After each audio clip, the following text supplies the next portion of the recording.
Hey everybody, it's time for another Top 250 Maker podcast with our amazing Jeff Hill. Jeff, how are you doing today? I'm doing well. Thank you for having me, Steve.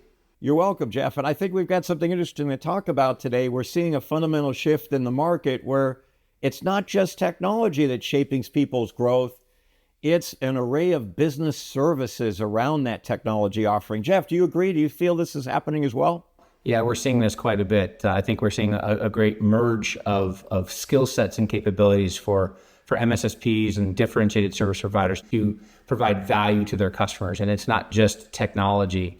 It surrounds insurance, compliance, and incident response combined with managed services. I like that. Let's take those one at a time, Jeff. We've talked about insurance and incident response on prior podcasts, but let's just do a recap. Let's talk about insurance first. What's really going on there? What I have seen is I'm seeing more and more service providers with differentiated capabilities that have alignment and or ownership by insurance organizations. I think we're going to see more and more of that when it comes to insurance. Not to mention all the major players from an insurance standpoint offer cybersecurity services. And after some analysis, I was able to determine there's probably 60 to 100 different organizations that offer some level of cybersecurity service as a function of cyber insurance.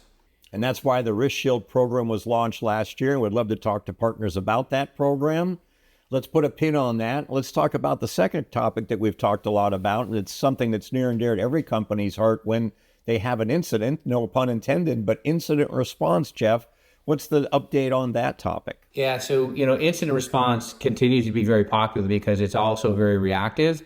And oh, by the way, incident response is also very much aligned to those insurance carriers out there today. And so often those insurance carriers are pointing their customers to incident responders who have the ability to jump in and address those issues very quickly. But when you look at incident response, then remediation, that drives into kind of an opportunity for those organizations to offer managed services, which then, of course, aligns with compliance, insurance, managed services all together. And they're really solving business problems. Organizations today don't have the liberty as they did, 5, 10, 15 years ago to walk away from compliance and cyber insurance. They're being mandated today in certain organizations in certain parts of the country and the world. That's great. So it really is a trifecta of these three things. And it makes a lot of sense because back in the day, we all lived with the firewall being the old moat and castle model. And we now know that attack vectors come in through every which way, including apps, including users, including the identity of the person themselves. So it's really complex out there, and it's hard for these medium-sized companies to know who to reach out with and get help from. And that's part of our community idea. Can you just share a closing comment, Jeff? What's it all about with our go-to-market with MSSPs? Why do we feel this is a growth opportunity for them as well as us? Well, it's a growth opportunity for both our MSSPs, but also as we're engaged with organizations across the globe today, many of these organizations don't have this skill set. They don't have an incident response skill set, or they don't have a compliance and reporting skill set, or they don't have a risk avoidance skill set. And so part of that currency is us and introducing those MSPs or MSSPs who have that relationship or those capabilities. And that currency is driving opportunity for both organizations.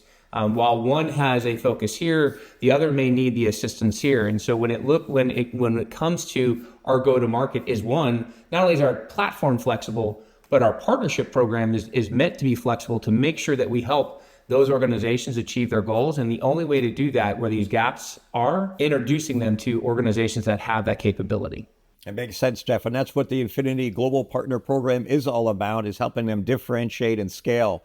So let's leave it there. Say one final word, Jeff, and we'll close it out, and we'll post this and talk again in a month. Yeah, if there's a final word, my recommendation would be is consider those organizations out there when it comes to MSPs and MSSPs and choosing customers and partnerships.